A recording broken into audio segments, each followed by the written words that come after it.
Hello, today we will cover topics of physical layer, components that make up it, types of media from which data is transferred, their types, how they work, and so on. Let's go. We know that physical layer is the layer that accepts a complete frame from data link, encodes these frames, and creates or electric or light or radio wave signals. On what does it depend? What type of signals to create to physical layer? Yes, it depends on the type of media. There are three main types of network media. First one is copper cable, where signals are patterns of electrical impulse. Fiber optic cable, where signals are patterns of light, and wireless, where the signals are patterns of microwave transmissions. Physical layer standards address three functional areas. They are physical components, encoding, and signaling. Physical components are electronic hardware devices such as network interface cards, interfaces, connectors, cable materials, which are all specified in associated standards with the physical layer. Encoding is a method of converting a data bit stream into a predefined code. In other words, it's a method to represent a digital information. For example, in Manchester coding, 0 bit is represented as high to low voltage transition and 1 bit as low to high voltage transition. This type of encoding is used in 10 bytes a second Ethernet. Faster data rates require more complex encoding. The physical layer must generate the electrical, optical, or wireless signals that represent the 1 and 0 on the medium. The method of representing the bits is called the signaling method. The physical layer standards must define what type of signal represents 1 and what type of signals represent 0. For example, a long pulse may represent 1, whereas a short pulse may represent 0.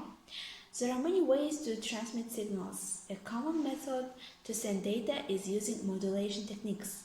Modulation is a process by which the characteristics of the wave modifies another wave. Different physical media support the transfer of bits at different rates. Data transfer is usually discussed in terms of bandwidth and throughput. Bandwidth is the capacity of a medium to carry data.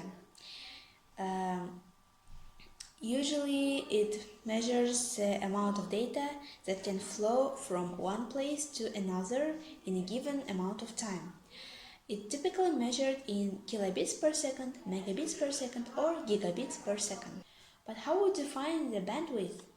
Here it is. The physical media properties, current technologies, and the physical laws all play a role in determining the available bandwidth. So here is the example of where we can see low bandwidth and high bandwidth.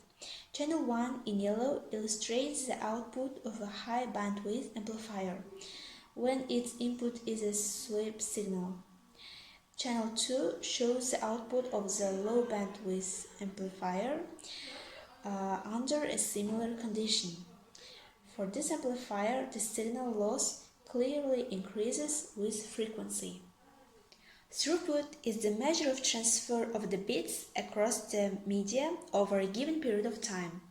Due to a number of factors, throughput usually does not match the specified bandwidth in physical layer implementations. Many factors influence throughput, including amount of traffic, type of traffic, and latency, which refers to amount of time created by the number of network devices encountered between source and destination. There is a third measurement to access the transfer of usable data that is known as goodput. Goodput is the measure of usable data transferred over a given period of time.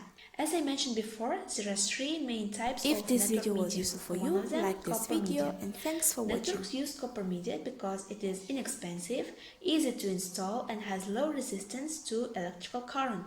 However, copper media is limited by distance and signal interference.